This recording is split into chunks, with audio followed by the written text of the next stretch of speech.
Alright, how we doing, ladies and gentlemen? My name is Wolf, and welcome back. We just watched the reveal trailer here, but I didn't realize they also did a blog post. So, we're gonna go through this and see what sort of information is hiding in here. And, yeah, just kind of have a talk about everything and see what's up. So, with that being said, let's get into this, shall we? Today we're thrilled to announce our next expansion, Guild Wars 2 Visions of Eternity, and its release date.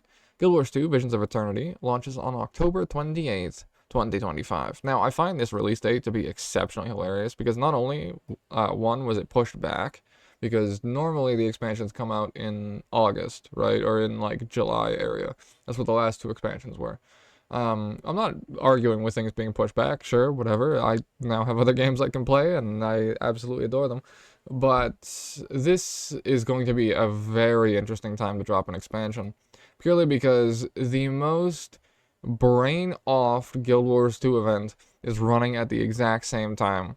So all of the elite specs, Reddit especially, is going to be flooded with new elite spec is dog shit in Labyrinth. New elite spec is absolutely insane in Labyrinth. Oh my god, this spec is insane. This is amazing. This is trash. This is all because they're just running in circles following a commander. So it's gonna be interesting, that's for sure. Because unless they don't run the Mad King event, which there's no reason not to, but then at the same time, there's gonna be so much stuff going on. Like you're gonna have the new expansion come out, so you have that new content to do. Then you'll have a new item to get, which will be like a shoulder piece, your boots, your gloves, or whatever the hell they decide to make it this year for Mad King event. And then you can get the demon haunted weapons for whatever your new elite spec is. But then at the same time, you're not actually getting weapons, so I guess it doesn't really matter. And then yeah, there'll be Labyrinth to run around and test your new elite spec and just absolutely murk everything in combat. So maybe that's intended, maybe it's not, I don't know. All I can say is that that's going to be a really interesting choice to launch it at the same time that people are just brain offing Labyrinth and running in a fucking circle. So, interesting decision, interesting decision.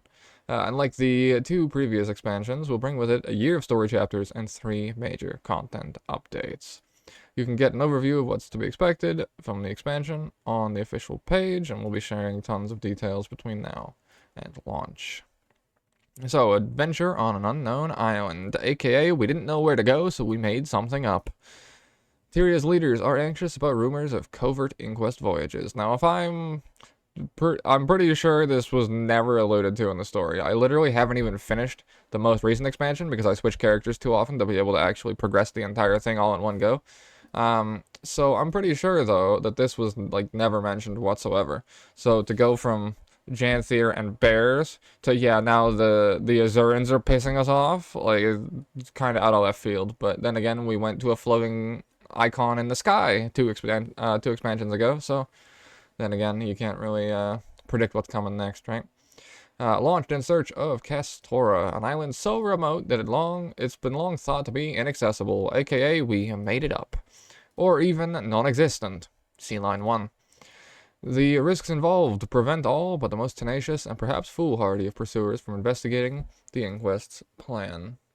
The race to discover the Inquest's plot will lead you across 2 new open-world regions at launch, which I'm going to guess the first one will be filled to the brim and absolutely incredible, like Lowland Shore, and then the second one will be just like the second zone that is exceptionally bare, with a meta event that kind of fills the rest of the thing with a bunch of summoned elementals and summoned stuff. So, we'll see. Maybe it does that, maybe they've learned from their mistakes and like do the second zone as good as the first zone, but we'll see. You can definitely feel the quality shift from Lowland Shore to whatever the name of the second zone is. I literally forgot it. That's how fucking forgettable it is. Each filled with magical energies and strange creatures. 2 additional maps will be open as the story continues over the course of a year. Isn't that less than we got this year? Didn't we get 3 this year? But I mean, the reason they're doing 2 though, I think, is they said that they're doing, yeah, they're doing things differently this time. Where was I? For Visions of Eternity, we'll be releasing story chapters differently than we've done the previous 2 expansions. To read about this in the insights, see our respective blog. Basically, what this says is that they're doing a quality of life patch in the middle. So I think it's going to be story patch 1, quality of life patch in the middle, story patch 2, which kind of finishes it all off. because that way they have more time to work on things for like the final patch. Because the big thing people were really in uproar about was that the finale of Janthier Wilds kind of sucked. So they're probably gonna try their best to do like a QOL patch in the middle, so then they have well, I'd say 6 months from the first patch that has story in it to then really make the ending slap. So we'll see when we get there. Hopefully the QOL patch does something good. I just want them to unlock fractals. If they could just take the daily limits off fractals, I would sit in that game mode every single hour of every single day. But I don't want to farm Mitrin for 40 fucking years.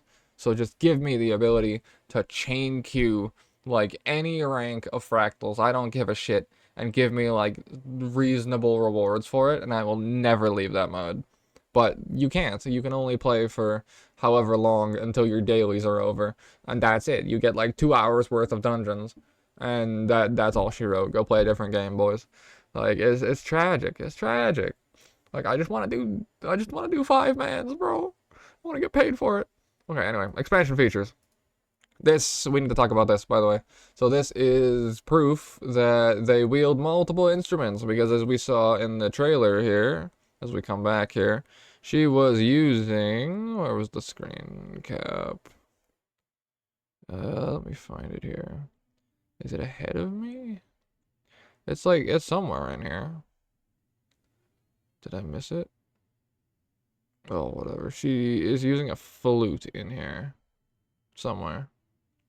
So yeah, so since she's using a flute in there, and a lute in this picture, my guess is that they changed the phantasm buttons, so the F1, F2, F3, F4, into basically firebrand tomes that'll pull out different instruments. One will pull out a flute, one will pull out a lute, and then who knows what the other two is. Maybe they get a cowbell that they can just like beat the shit out of, and then it buffs the team. I don't know.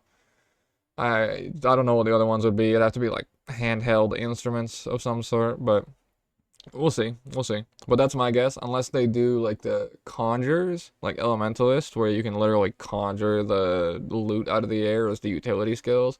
But then that would make the phantasms entirely different, and I don't even know which one's better at that point, of like which style to go for, utility skills or because the thing that kind of gets a little finicky with this is like you're locked to forcibly using the elite spec if you want to use any of these mechanics, no matter what, right? Because it's not like the weapons where they're completely unlocked with Weapon Master. So the Rifle Ranger thing that got shown is locked to that particular elite spec, and the Bard instruments and whatnot will also be locked to that particular elite spec.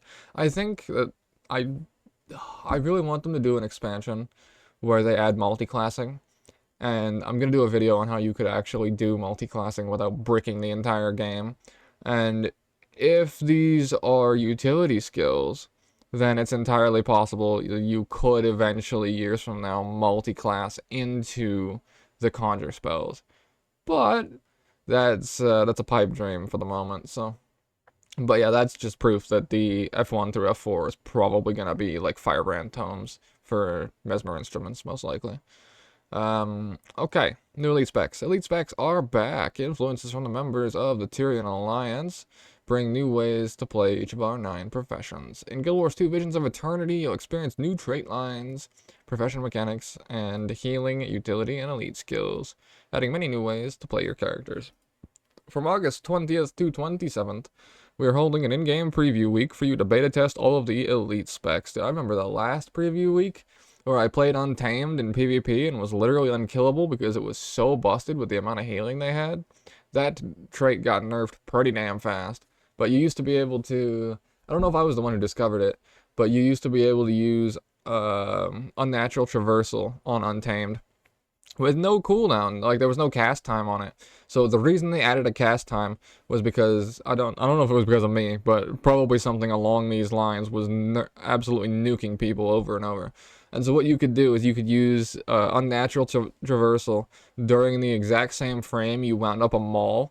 And if you built full Berserker into full crit damage, if you unnatural traversal mid-mall, you could crit someone for 14k, and there's nothing they could do about it. And then you could hilt bash them again with the reset, and then get another maul afterwards and just fucking murk a guy 100-0 with a teleport, and there was nothing they could do. Oh, that video was so much fun. That was a fun week. But yeah, I'll be covering everything on the channel when I get access to this. So 20 to 27th will be when that comes out. So that's a month from now, because we're in July at the moment. So yeah, that should be fun. I'll go through everything. I'll cover all the elite specs. I'll try them all in PvP, PvE, and mess around, get you guys some footage, and learn it all myself and what have you. It'll be fun to try Rifle Ranger. It'll be a real good time. So yeah, we're holding a preview week for you to beta test everything. Although the preview window does change heavily, or like the elite specs do change heavily. So the version that you get in the preview window is probably not what it's gonna be if there's enough outcry. Because remember, Engineer Shortbow was so fucking dog shit, they had to rework the entire weapon because of the outcry on Reddit for how bad the damn thing was. So that's the sort of reason they do the preview weeks, for people to go, hey, ANET, this sucks dick, please fix this. So expect things to be changed based off whatever I show you and or other content creators show you. So when the preview arrives, we'll ask for your feedback to help us take each elite spec through the polish phase and into launch, aka break it for us. I remember seeing Blade Swords fly. That's probably the reason they got 75 nerfs. All players with the Guild Wars 2 account in good standings may participate in the preview. We'll be back next week to kick off a series of blogs and live streams talking about the elite specs in great detail. So maybe they do like one reveal a week then? Something like that? We'll see. Skimmer Mastery. Okay, so it is Skimmer Mastery rather than a new mount then.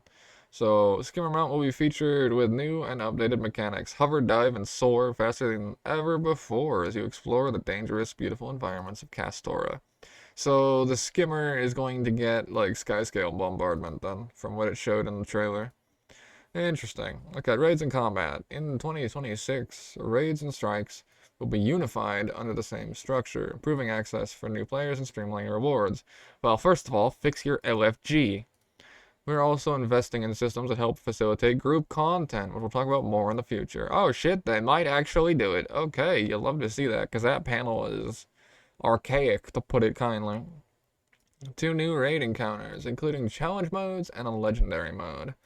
It wasn't bad enough, I guess. This will be like, there's already, oh, what's the math? It's like 0.2% or like 2% of players or something take on challenge modes to begin with, especially in raids. So Legendary is going to be like a non-existent player-based mode. Bold move. Will be added in the major updates to Guild Wars 2 Visions of Eternity next year. In addition, a new Convergence and Fractal with Challenge mode will also release in the final expansion update. I have so many opinions on Fractals, honestly. Like, the problem with adding a new Fractal is it's never gonna be played. It's the same problem with Kinfall, right? Is that Kinfall will be played, and Kinfall is genuinely good. I genuinely enjoy it. But the problem with adding a new Fractal, with the way the system works, is it will be played once every 3 months. And it's built into the system itself, because you're not, think about how you do fractals, right? You are not touching any fractal that is not a recommended or a daily fractal. So if the new fractal that's all fancy with new challenge modes and all this sort of shit literally isn't on the daily list, I mean, yeah, okay, when you're doing all CM runs, then yeah, you get extra stuff for that, sure. But for everyone else who's not doing, 75 to tier 100 CMs, you will not play the new Fractal until it comes up in dailies. Right? End of story. Like, groups will not run the thing unless you're running like 0 to 25 to experience the new Fractal. Which is so counterintuitive, man. It's so counterintuitive to the whole system. Because, like, even with Kinfall now, like, I don't know if it's a daily today. I have no idea. If it's not a daily today, then maybe it'll come up tomorrow, or the day after, or the day after. I don't know. Maybe it'll be 3 weeks until I can play Kinfall again. It came out, like, what, a month ago? Like, the system itself needs a rework into a way that you can just sit in fractals 24/7. But if you do that, it then becomes like the best gold farm in the game, which is obviously its own battle. Just being able to sit there and spam them. But then you can already spam Mitrins, so I don't know, dude. I don't know. She gets so abused. Okay, anyway, that's my rant. So this is great, but it's just gonna not be playable for about 2 to 3 months until it comes up in a daily rotation. The CM will make it playable for people in 75 to 100. That'll make it like a repeatable edition, but otherwise the rest of the community who are actually going to enjoy it won't be able to play the damn thing unless it comes up in the daily rotation. But you know. We'll also release in the final expansion update next year, giving players lots of obstacles to tackle and overcome once every 3 months. Okay, Legendary Treasures. Over the course of the new expansion and its subsequent content updates, players can pursue 6 new legendary items, 3 new weapons, a ring, an accessory, and the long-requested Aqua Breather. So all the people who have full legendaries can now fill out the entire character, which is really cool. Really, really sick. So the other thing, by the way, is that this is also kind of confirmation that like Guild Wars 3 is still a ways away. Like there's been talks about it that some people say it's been greenlit, some people say it's a different project or whatever have you, but like the fact that they not only have the expansion, new content updates, and then potentially another expansion afterwards means that it's still a ways away. Don't know if that's a good or a bad thing, but it's kind of looking that way. A new homestead. That's a bold choice already. Players who own both expansions will get to unlock a completely new homestead map. You'll also be able to save your decoration layouts and swap freely between the 2 maps. Although that won't work because they'll be built differently, so they'll just appear in different spots. They'll be like, I'm gonna move over my kitchen, and then like it just all appears in the field. Based on how it's all set up, unless they put the house in the same spot. So that's a bold move, but okay, we'll see how that works. I'll be looking forward to those Reddit posts. Why is my whole kitchen in the field? Oh, jeez. Okay. With the new layouts feature. Alright, we're turning into Fallout 76. We'll share more information about the new homestead and layouts in the upcoming months. Other rewards.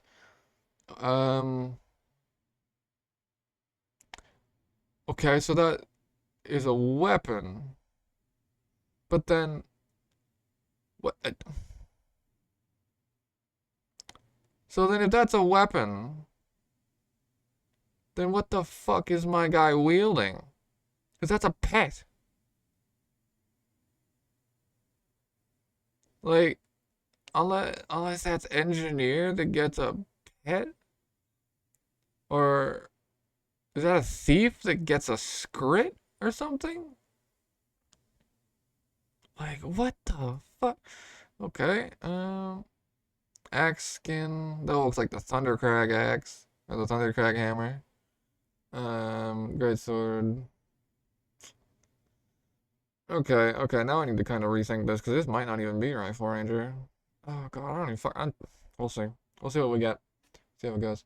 Wizard's Vault will continue to offer new seasonal rewards through the expansion. New relics will bring players more options for their builds and combat capabilities, and of course, to be able to earn new armor, weapons, recipes, emotes, and more. So that rifle's the pre-purchase bonus then. So then what the hell is it? Is this just like...